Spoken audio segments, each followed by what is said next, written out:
What's up, Tube? Welcome to Guido's Chop Shop, second best Geoblaster channel on the tubes. And today I've got myself a FLIR, forward-looking infrared, FLIR Ocean Scout TK monocular, thermal monocular. Just to do a bit of a review and have a play with. I've done a bit of night vision stuff before, but I've never had a thermal scope before, so I'm a bit excited to try this out. Alright, let's take a look. Let's take it out of the box.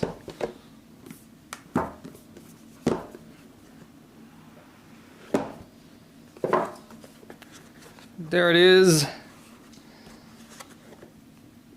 Looking a little bit like a torpedo, as someone told me. It's got a rubberized, I think this is the marine version, so I don't know if like this rubberized thing is for a bit of water resistance.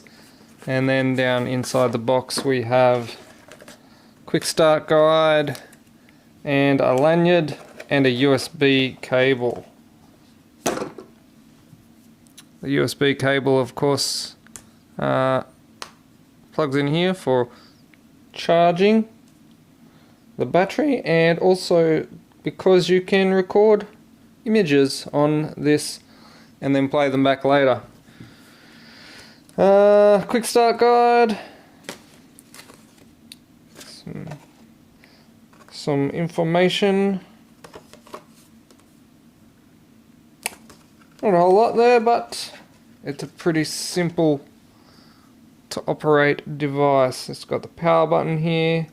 We've got brightness settings as well as mode settings. You can set different modes, and then it's got a camera button there for taking or recording the images.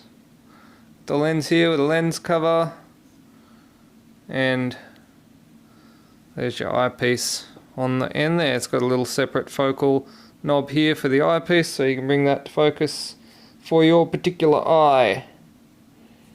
Alright, not much else to look at here. I think it's time to take it outside, see what we can find. Okay, so I've gone outside looking for some bunnies, and I have found some bunnies. I'm in the black and white mode, so black is hot and white is cold at the moment, and there you can clearly see the outlines of some bunnies. Despite the fact that bunnies are a pest in my area, we are not doing anything to hurt them. We are just looking at them today. I love the way how when they hop away they leave a hot spot on the ground from where they were standing or sitting. I'm going to try some of the other modes. Oh, there's one hopping around in the background. This is like I said, this is the dark hot, white cool version. I'm going to try some of the other modes now. There's a variety of different modes that you can use depending on your situation. I find that this one is probably the best for like spotting things from a distance away. There are some other ones that add some colors. There's that little hot spot again. We'll try some of them out now. Actually, this one's the opposite. This one's white, hot, dark, cool. And as you can see, it's still pretty easy to spot the bunnies hopping around. This is the this one and the opposite are quite good for spotting things from a distance away. Some of the coloured ones are interesting. They add a bit of colour to it. There's this one here. This is like purple for cool, and then the colours change the hotter it gets up to red and yellow. Very cool thermal predator-ish looking style of thing. That, I guess, would be more handy if you are looking at something up close and you want to see the temperature variation. Not so much if you are just trying to spot things from a distance, but you know, it's cool as well. It works. This one is another version where we've got like just a different color scale. It's more of a red to green, blue kind of theme, where red is hot and blue is cool. Very similar, but I find, again, the black and white is probably easier. This one's a more magenta scheme, where you've got the orange, the yellow orange hot, and the magenta being cool. Again, pretty cool, easily spot the bunnies. This one's actually pretty cool. I like this one. It's like the black and white one with white hot and black cool, but it's added an overlay of orange and red into the hotter areas. So that's pretty cool. You can see the little bunnies quite easily. I think the black and white's probably the best personally for spotting, but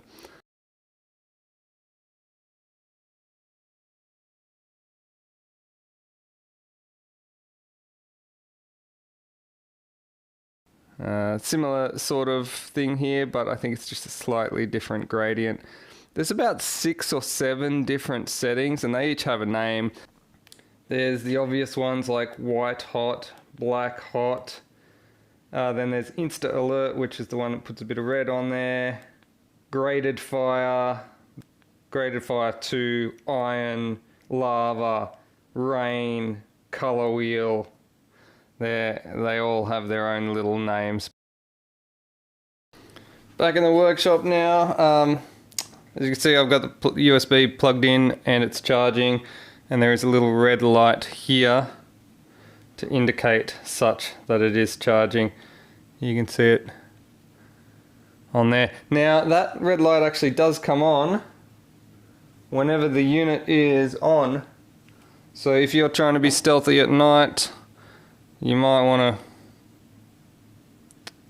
put a bit of tape, bit of black tape over that to keep yourself a bit more stealthy. That's the lanyard. I didn't even use it. Is this a thing? Does it work? Absolutely. In a night game, this would be like using cheat codes. You would be able to spot people so easily. Is it a replacement for night vision? No, I don't think it is. I think that it is something that is very good for spotting in conjunction with night vision. So I think you'd still want to have some sort of night vision device and the thermal for optimal performance, absolute optimal performance. Or if you're working in a team, having someone with a thermal and someone with a night vision. I feel like if you're walking around, if you're trying to walk around and move around in the darkness, the thermal is not very useful for you because you don't really see your surroundings too well. You just see the hot spots.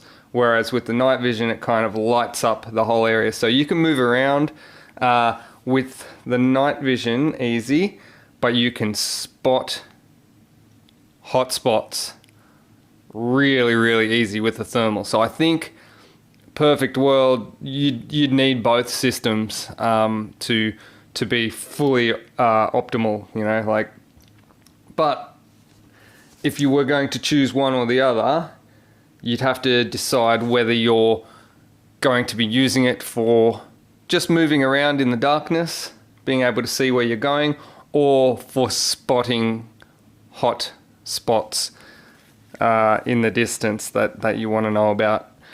And yeah, so for what it is absolutely brilliant. I love this thing. The resolution isn't the highest, but given the price point, it's actually pretty good, and I've seen a lot worse. I've seen ones on the market that are like so low resolution that you've got like a 9x9 pixel square and they're absolute trash. But the Ocean Scout FLIR, very good value for money, I think. Probably if you're into mil sims and night games, pick one up. It's like cheat codes.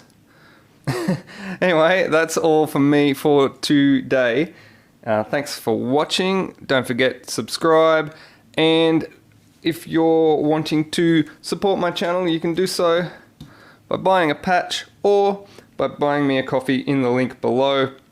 Also, shout outs to my awesome supporters who have supported me by buying me a coffee. Shout outs to Bobby Barton, shout outs to Adam Hoy, and shout outs to Ray Brabants.